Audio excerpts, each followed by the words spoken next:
Baik, saya ucapkan selamat malam untuk kita semua. Ya, puji Tuhan, malam ini saya diberi waktu yang panjang untuk berkhotbah begitu. Saya harap Bapak Ibu jemaat sekalian jangan bosan ya, jangan bosan. Kita akan merenungkan kebenaran firman Tuhan pada malam hari ini. Terima kasih untuk Pak Yudi ya, sudah kasih waktunya.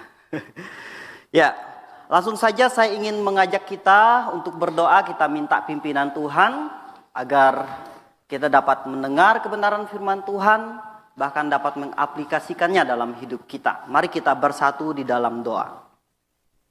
Segala puji syukur Tuhan, pada malam hari ini kami berkumpul kembali untuk menyampaikan setiap pergumulan doa kami ya Tuhan. Dan pada kesempatan malam hari ini, kami ingin belajar dari kebenaran firman-Mu. Kau pakai hamba-Mu yang menyampaikan kebenaran firman-Mu agar dapat tersampaikan dengan baik ya Tuhan. Kami juga berdoa untuk jemaat sekalian yang hadir tempat ini. Biarlah mereka dapat mendengar dengan baik, akan dapat memahami kebenaran firman Tuhan yang akan disampaikan ini ya Tuhan. Kami serahkan waktu kami selanjutnya ke dalam tangan-Mu hanya dalam nama Tuhan Yesus Kristus. Amin. Ya, Bapak Ibu yang saya kasihi di dalam nama Tuhan, langsung saja saya ingin mengajak kita untuk membuka Alkitab kita. Coba kita buka di dalam Amsal. Saya ambil 3 pasal Amsal, namun satu-satu ayat saja. Coba kita buka yang pertama, kita buka di dalam Amsal pasal 17 ayat 17.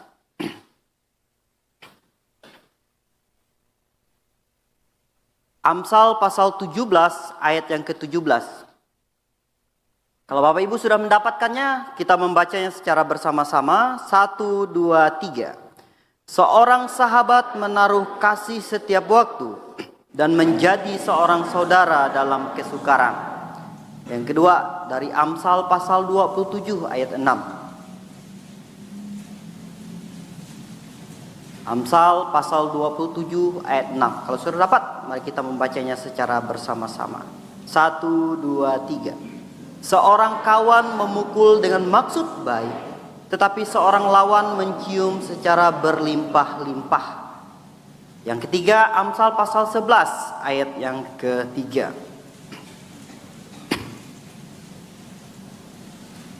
Amsal pasal 11 ayat yang ketiga.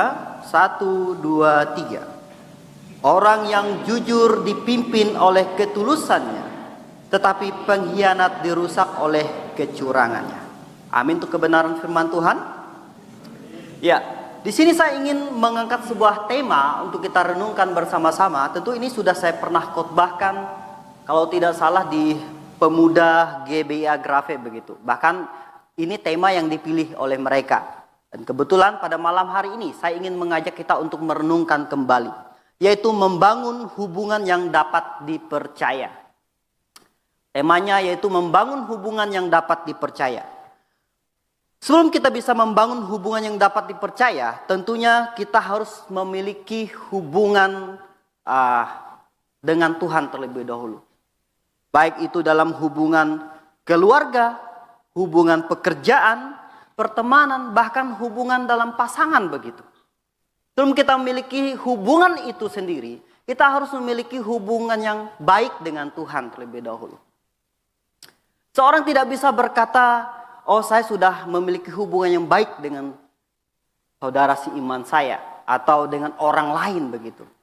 Namun dia tidak memiliki hubungan yang baik dengan Tuhan. Itu percuma saja begitu. Percuma saja. Nah, dasar hubungan kita dengan Tuhan itu sangat penting daripada hubungan-hubungan dengan sesama kita, Bapak Ibu. Ya, bukan berarti tidak berguna hubungan dengan sesama, itu berguna, tapi lebih penting hubungan kita dengan Tuhan. Kita bisa mengekspresikan hubungan kita dengan sesama kita kalau kita sudah memiliki hubungan yang baik dengan Tuhan. Oh, jika kita belum, maka kita tidak bisa, saya katakan tadi, tidak bisa memiliki hubungan yang baik dengan sesama. Sebab itu, bagaimana cara kita memiliki hubungan yang baik dengan Tuhan? Bahkan pertanyaannya bagi kita, sudahkah kita memiliki hubungan itu sendiri dengan Tuhan? Ini menjadi sebuah pertanyaan besar. Mungkin saya asumsikan kita yang hadir di tempat ini sudah memiliki hubungan yang baik dengan Tuhan. Namun jika belum, maka itu perlu saudara-saudari renungkan. Tentu Bapak Ibu yang saya kasihi, kita harus menyadari kenapa kita tidak bisa memiliki hubungan yang baik dengan sesama kita jikalau kita belum memiliki hubungan yang baik dengan Tuhan. Karena kita harus sadar, kita ini adalah orang yang berdosa. Kita adalah orang berdosa yang sering melakukan setiap kesalahan yang ada pada kita.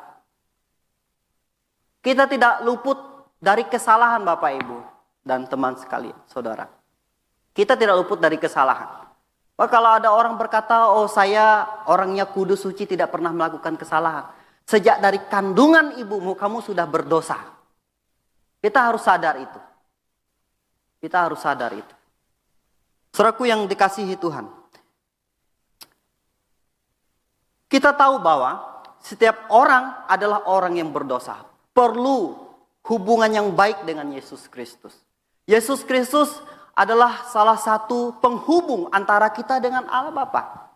Yesus Kristus rela mati di atas kayu salib demi hubungan kita dengan Allah Bapa.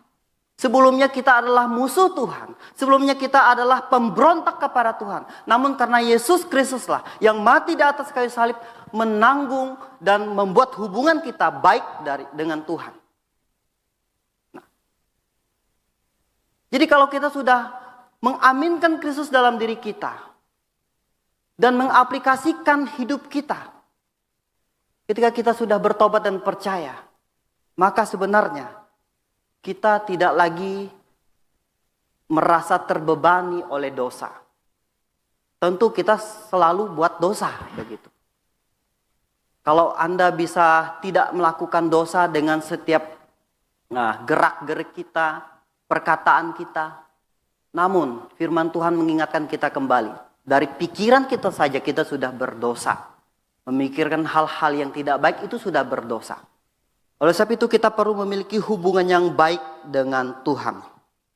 Barulah kita bisa memiliki hubungan step demi step dengan sesama kita dengan baik.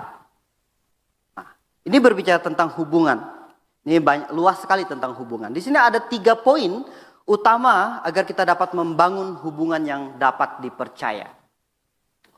Ada 3 poin utama. Poin yang pertama, jujur dan terbuka.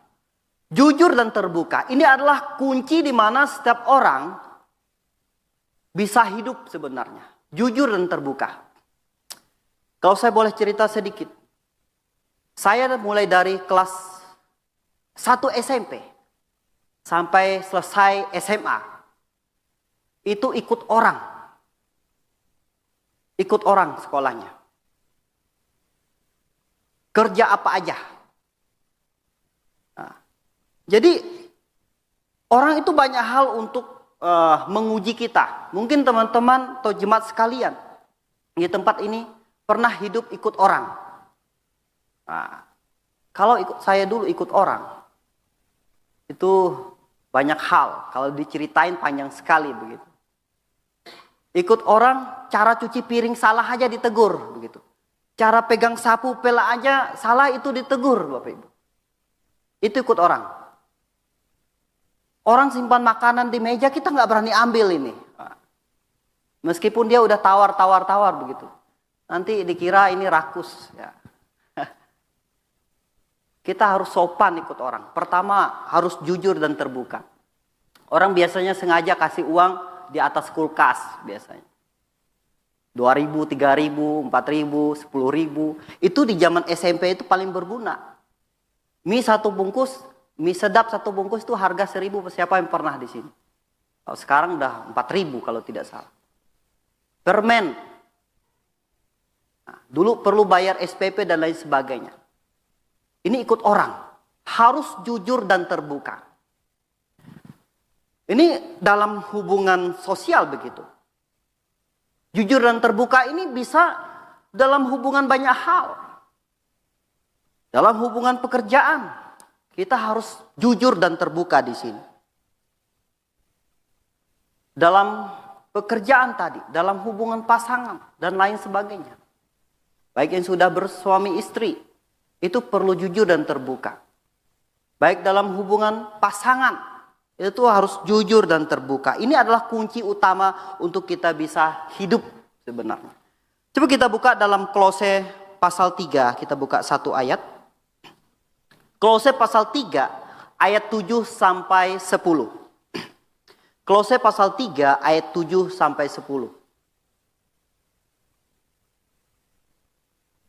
Kalau Bapak Ibu sudah mendapatkannya, saya akan membacanya untuk kita. Bapak Ibu silahkan mengikuti dalam hati. Kolose pasal 3 ayat 7 sampai 10. Dahulu kamu juga melakukan hal-hal itu ketika kamu hidup di dalamnya. Tetapi sekarang buanglah semuanya ini, yaitu marah, geram, kejahatan, fitnah, dan kata-kata kotor yang keluar dari mulutmu. Jangan lagi kamu saling mendustai, karena kamu telah menanggalkan manusia lama serta kelakuannya, dan telah mengenakan manusia baru yang terus-menerus diperbaharui untuk memperoleh pengetahuan yang benar menurut gambar kaliknya. Saudaraku yang terkasih, ini berbicara mengenai sikap hati kejujuran itu kontras dengan sebuah kemunafikan. Kejujuran itu kontras dengan kemunafikan. Sikap jujur itu memang harus ada di dalam diri kita. Karena katanya kita sudah mengenakan manusia baru dalam diri kita. Dan kita menanggalkan manusia lama kita. Yang tadinya saya penuh kemunafikan dalam hidup saya. Yang tadinya saya tidak jujur, saya tidak terbuka. Namun sekarang ketika kita sudah menerima Kristus dalam hati kita, menerima Roh Kudus dalam hati kita, maka semuanya itu sebenarnya dapat kita lakukan. Tidak munafik, tidak harus jujur, tidak boleh bohong. Penuh terbuka dengan baik dalam hubungan keluarga tadi, pekerjaan, bahkan hubungan pasangan. Inilah yang membuat kita harus jujur Bapak Ibu. Karena kita sudah mengenakan manusia baru dalam diri kita. Di sini dalam dunia kerja, tentu Bapak Ibu saudara-saudari pernah bekerja. Bahkan sedang masih bekerja. Dalam dunia kerja, tentu banyak tipu menipu di dalamnya. Ya, Bapak Ibu. Itu banyak. Mungkin di kalangan GBA tidak ada. Tapi di luar sana banyak. Saya pernah bekerja di salah satu perusahaan, yaitu perusahaan sawit. Dalam perusahaan sawit itu, Bapak Ibu, semuanya di situ cari muka. Bagaimana supaya saya itu bisa dilihat manajer saya ini berkualitas baik dan lain sebagainya. Jadi ada manajer, ada asisten, ada mandor. Baru ada karyawan. Dalam lingkup karyawan saja di situ penuh dengan kebohongan, kemunafikan dalam sebuah pekerjaan. Karena saya sudah alami di dalamnya. Karena mandor mau cari muka sama asisten, asisten mau cari muka sama manajernya, manajernya mau cari muka sama pimpinan yang memiliki perusahaan itu. Ini bertalian. Tidak ada yang jujur dalam dunia pekerjaan. Tentunya ini juga bisa berhubungan dengan pasangan. Saya banyak lihat teman-teman saya yang seumuran saya begitu. Banyak putus cinta karena ketidakjujuran. Kenapa? Ada teman-teman saya yang cewek curhat sama saya, begitu. Saya tidak sebut namanya ya. Saya tidak sebut namanya. Curhat begitu. Ini bagaimana ini? HP saja penuh rumus fisika kimia. Gimana saya mau cari tahu? Begitu. Siapa di sini punya pasangan nggak mau lihat handphonenya ke pasangan? Oh katanya ini privasi saya. Ini privasi saya. Handphone dikunci. Aplikasinya dikunci, terutama aplikasi Instagram, WhatsApp, TikTok, apa aja begitu. Semuanya dikunci, nggak boleh dilihat. Nah, ini menurut Bapak Ibu, teman sekalian, ini hubungan dapat dipercaya atau tidak ini? Dalam hal kecil ini saja. Nah, bagaimana mungkin seorang bisa berkata, oh saya sudah memiliki hubungan yang baik dengan Tuhan. Tapi hubungan yang sederhana ini saja belum bisa jujur dan terbuka. Atau kita balik sekali lagi. Oh, saya sudah baik hubungan dengan sesama saya begitu, sesama manusia begitu. Namun dia tidak memiliki hubungan yang baik dengan Tuhan. Maka saya tekankan pertama-tama ialah kita harus memiliki hubungan yang baik dengan Tuhan. Barulah kita bisa mengekspresi hati kita kepada sesama kita. Memiliki hubungan yang baik dengan Tuhan itu adalah kunci utama. Kita bisa jujur dan terbuka. Oleh sebab itu, kita berani berkata, oh saya bisa jujur, bisa terbuka, baik dengan siapa saja. Memang Bapak Ibu, dunia ini jahat. Dunia ini jahat. Penuh dengan tipu muslihat.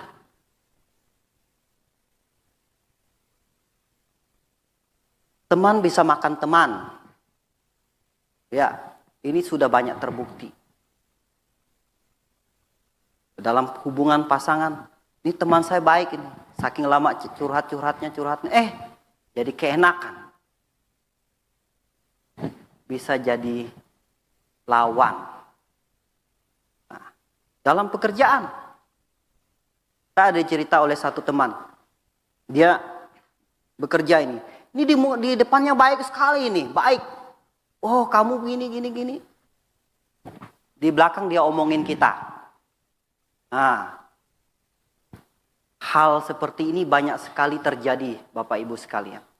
Oleh sebab itu, mari kita memiliki hubungan yang baik dengan Tuhan, agar kita bisa memiliki hubungan yang baik dengan sesama kita.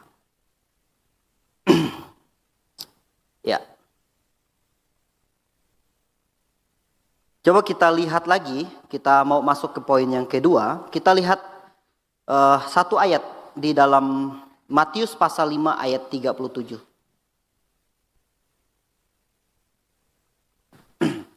Matius pasal 5 ayat yang ke-37. Kalau sudah mendapatkannya, kita membacanya secara bersama-sama. Matius pasal 5 ayat 37.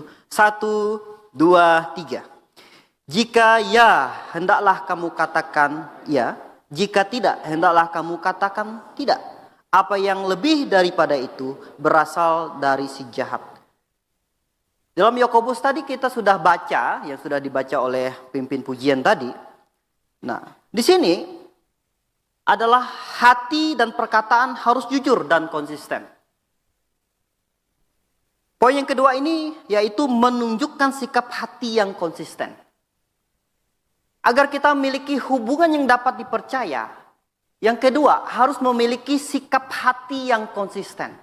Ini berbicara mengenai hati Bapak Ibu. Tentu kita tidak bisa melihat hati si A, si B, si C dan lain-lain begitu. Tidak bisa melihat hati. Apa yang dia sedang pikirkan itu kadang tidak sesuai dengan apa yang dia ucapkan. Nah, ini kembali lagi bahwa seseorang kadang biarpun dia sudah lahir baru begitu, sudah terima Kristus sebagai juru selamat. Kebanyakan ada juga yang masih tidak bisa konsisten dalam hatinya. Penuh dengan janji-janji dan janji dalam hatinya. Atau banyak hal yang dia lakukan. Jadi di sini kita harus memiliki sikap hati yang konsisten. Baik dalam perkataan kita, pekerjaan kita, dan hubungan kita. Itu harus konsisten. Ini berkaitan dengan poin yang pertama. Sikap hati harus konsisten. Terutama konsisten terhadap Tuhan. Saya sudah menyerahkan hidup saya untuk melayani Tuhan. Tentu tidak boleh mundur daripada itu. Saya berketetapan hati untuk mengasihi si A, mengasihi si B, begitu. Tentu harus memiliki ketetapan hati. Kalau kita tidak memiliki ketetapan hati atau konsisten dalam diri kita, maka kita tidak dapat memiliki hubungan yang dapat dipercaya. Membangun hubungan yang dapat dipercaya. Tidak dapat. Karena tidak ada kekonsistennya dalam hatinya. Tidak ada konsisten dalam hatinya. Berubah-ubah. Begitu. Bapak Ibu yang saya kasihi, di sini, di dalam Matius pasal 5 ayat 37 ini mengajarkan kita bahwa kita tidak boleh bermuka dua. Tidak boleh berbelit-belit setiap perkataan kita. Di depan dia baik, di belakang dia omongin kita. Ini tidak sesuai dengan kebenaran firman Tuhan. Apalagi kalau kita ketemu orang, orang ini suka sekali ngomongin orang begitu. Ini berbahaya sekali. Kadang kita yang menjadi korbannya. Kita duduk di sampingnya, kita iya. Kalau kita ikut nyahut sekali, oh ini bakalan ikut-ikutan ngomongin orang. Ini saya sering juga ketemu orang seperti itu. Kadang keceplosan juga, oh iya benar ya. Kadang kayak kita dukung dia begitu. Ini ketemu orang seperti ini harus hati-hati Bapak Ibu. Hati-hati. Hati-hati. Terus selanjutnya, integritas orang percaya terlihat dari ucapannya. Seorang berkata, saya sudah dilahir barukan.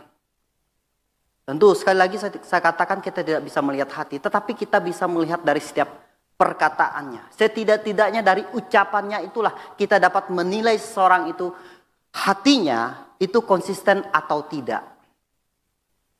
Terlebih dari sikap-sikapnya yang kita lihat. Bapak Ibu yang saya kasihi. Di dalam Amsal pasal 12 ayat 22, saya baca untuk kita, Amsal 12 ayat 22. Orang yang dusta bibirnya adalah kekejian bagi Tuhan, tetapi orang yang berlaku setia dikenannya. Apa maksudnya ini? Orang yang dusta bibirnya adalah kekejian bagi Tuhan. Siapa yang tidak pernah ngomong kotor di sini? Tentu mungkin kita pernah setidak-tidaknya sekali keceplosan dan lain sebagainya. Ini Tuhan tidak senang. Kekejian bagi Tuhan. Kenapa? Ini standar Tuhan sangat tinggi. Terasa manusia satu pun tidak bisa mengikuti standar Tuhan yang paling tinggi ini. Namun Tuhan menuntut kita selalu, kuduslah kamu sebab aku kudus. Menuntut kita harus kudus. Namun, saya sebagai manusia tidak mampu mengikuti apa yang Tuhan mau. Makanya kita selalu berdoa minta pengampunan daripada Tuhan. Oh saudaraku yang sekasihi dalam nama Tuhan. Kejujuran adalah sikap hati yang berkenan kepada Tuhan. Sini kita melihat bahwa kalau iya katakan iya, tadi kita sudah baca. Kalau tidak katakan tidak, ini prinsip firman Tuhan. Ini prinsip daripada firman Tuhan. Dalam Amsal, coba kita baca lagi. Amsal pasal 4. Amsal pasal 4 ayat yang ke-23. Coba kita buka bersama-sama, kita baca bersama-sama. Amsal pasal 4 ayat yang ke-23. 1, 2, 3. Jagalah hatimu dengan segala kewaspadaan, karena dari situlah terpancar kehidupan. Tadi kita berbicara mengenai bibir, mulut yang suka ngomongin orang. Tuhan tidak senang itu semua. Sekarang kita melihat jagalah hatimu dengan segala kewaspadaan, karena dari situlah terpancar kehidupan. Semuanya dari hati. Semuanya dari hati. Apa yang ada dalam hatimu itu akan terpancar keluar. Kalau hatimu tidak baik, maka keluarnya juga tidak baik begitu. Tidak mungkin kalau kita nanam pohon kelapa, buahnya buah pinang. Itu nggak mungkin. Kita tanam pohon anggur, keluarnya jeruk gitu, nggak mungkin. Jadi apa yang kita tanam, pohon kelapa ya buahnya kelapa begitu. Apa yang berakar dalam hati kita, itu biasanya keluar. Nah, tentu ada orang-orang yang munafik sebenarnya. Banyak orang-orang yang munafik. Dalam hatinya beda, di luarnya beda. Kebanyakan begini, di hatinya penuh kutukan, ngutukin orang. Tapi di keluarnya manis-manis begitu. Manis-manis. Oh kamu bagus ya, kamu ini ya. Tapi hatinya. Karena kebanyakan manusia yang belum diselamatkan. Dia tidak senang dan tidak suka kalau orang itu sukses. Tidak senang, tidak suka. Apalagi kalau orang udah berhasil kerja ini. Kadang di mulutnya saja ngomong, wah ini baik ya. Tapi dalam hatinya penuh iri dengki. Penuh iri. Bapak Ibu yang saya kasihi. Itulah yang terjadi secara realita dalam kehidupan kita. Menunjukkan sikap hati yang konsisten. Hati yang dijaga akan melahir sikap hidup yang tetap dan konsisten. Oleh sebab itu Bapak Ibu, kita harus menjaga hati kita. Menjaga hati kita. Terutama kepada Tuhan. Apa yang kita lakukan terhadap sesama kita, itu akan berefek. Bahkan sangat berefek kepada Tuhan. Tuhan tidak senang dalam sikap banyak hal seperti itu. Yang buruk di mata Tuhan. Kita buka satu ayat lagi di dalam 1 Korintus pasal 15 ayat 58. 1 Korintus pasal 15 ayat 58. Kalau sudah dapat kita membaca secara bersama-sama. 1 Korintus pasal 15 ayat 58. 1, 2, 3. Karena itu, saudara-saudaraku yang kekasih, berdirilah teguh, jangan goyah, dan giatlah selalu dalam pekerjaan Tuhan. Sebab kamu tahu bahwa dalam persekutuan dengan Tuhan, jerih payahmu tidak sia-sia. Berdirilah teguh, jangan goyah dan giat selalu. Jerih payah kita tidak akan hilang kalau kita melayani Tuhan. Jadi di sini, hati yang konsisten menghasilkan ketekunan dalam pelayanan kita. Hati yang konsisten ini baik. Ini berguna dalam segala hal. Baik dalam melayani Tuhan. Dalam pekerjaan. Dalam hubungan. Ini memerlukan kekonsistenan dalam diri kita. Saya sering kali memberitahu atau nasihatin teman saya begitu. Ini teman. Ya tentunya teman yang minta nasihat. Kita bisa kasih. Nah, ini enggak kepada semua orang begitu. Dalam hubungan ini berbicara dengan hubungan. Saya bilang kita jangan takut, jangan khawatir. Kalau kita diselingkuhin. Kalau kita diduain, jangan takut. Karena kenapa? Karena kita salah satu bersyukur kalau kita ketahuan duluan begitu. Bersyukur. Syukurlah. Tuhan udah kasih jalan nih. Kenapa dia tidak setia dan lain sebagainya. Kita perlu bersyukur itu. Artinya Tuhan masih mengasihi kita. Coba ketahuan kalau sudah menikah. Setelah menikah. Sudah punya anak. Ketahuan dia masih selingkuh begitu. Ini bagaimana? Lebih sakit mana? Masih pacaran atau setelah nikah? Bisa teman-teman yang masih muda renungkan sendiri. Renungkan sendiri. Ya, itu yang pertama. Yang kedua, saya bilang kita tidak perlu khawatir. Kamu tunjukkan, kamu mengasihi dia dengan konsisten hatimu. Sayang sama dia dan lain sebagainya. Dari versinya kamu. Kamu mengasihi dia. Terlepas dia tidak mengasihi kamu, dia selingkuhin kamu. Ini dalam hubungan ini saya kasih tahu sama teman. Teman yang sering nanya sama saya begitu. Tidak apa-apa. Di hadapan Tuhan kita bisa pertanggungjawabkan. Kalau Tuhan tanya, contoh ya, kalau Tuhan tanya. sama kita. Kenapa dia gini. Mungkin. Tuhan, saya sudah konsisten hati. Dia aja yang selingkuh. Dia aja yang mendua hati. Di hadapan Tuhan kita masih apa? Masih kita bisa pertanggungjawabkan. Jadi jangan minder, jangan takut begitu. Ya. Terlepas dia setia atau tidak, terserah dia. Asalkan dalam hati saya sudah penuh dengan konsisten. Oh, saya benar-benar sayang. Tulus begitu. Tulus. Saudaraku yang kasih dalam Tuhan.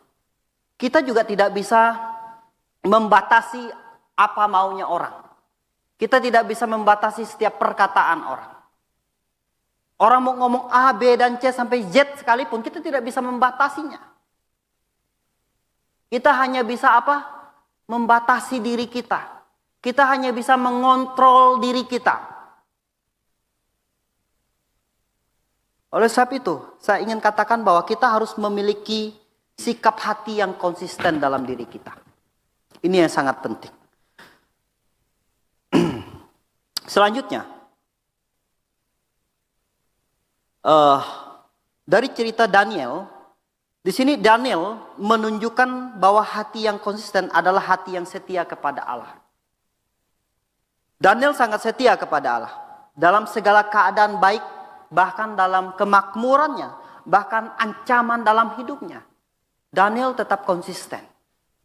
Ini tokoh Alkitab. Tetap konsisten dalam hidupnya. Dia tidak mengotori dirinya dengan makan makanan dan lain sebagainya. Dia tetap setia dan konsisten kepada Allahnya. Begitu juga dengan kehidupan kita, Bapak Ibu yang saya kasihi. Kita harus memiliki sikap hati yang konsisten. Bisa jujur dan terbuka. Poin yang ketiga, menghormati dan membangun komunikasi yang efektif. Mungkin poin yang ketiga ini untuk waktu saya khotbah selanjutnya. Saya tidak akan lanjut lagi. Jadi, membangun hubungan yang dapat dipercaya. Yang pertama, kita harus bisa jujur dan terbuka. Yang kedua, menunjukkan sikap hati yang konsisten. Yang ketiga, menghormati dan membangun komunikasi yang efektif. Jadi ketiga hal ini, poin yang ketiga kita tidak bahas, 2 poin saja. Mari kita bersatu dalam doa. Segala puji syukur Tuhan. Terima kasih atas kebenaran firman-Mu yang telah kami pelajari bersama-sama. Kami sebagai manusia, ketika kami sudah diselamatkan, kami perlu yang namanya kejujuran, keterbukaan dalam membangun hubungan yang baik dengan Engkau ya Tuhan. Bahkan memiliki hati yang konsisten dan tetap agar kami dapat melayani Engkau dengan baik ya Tuhan. Dan sebentar lagi kami melakukan doa kami, menyampaikan setiap pergumulan doa kami. Dan kami sudah melakukannya dengan konsisten. Setiap Rabu malam kami menyampaikan berdoa. Setiap pergumulan yang kami list dan kami doakan ya Tuhan. Kami serahkan waktu kami ke dalam tangan-Mu. Selanjutnya hanya dalam nama Tuhan Yesus Kristus. Amin.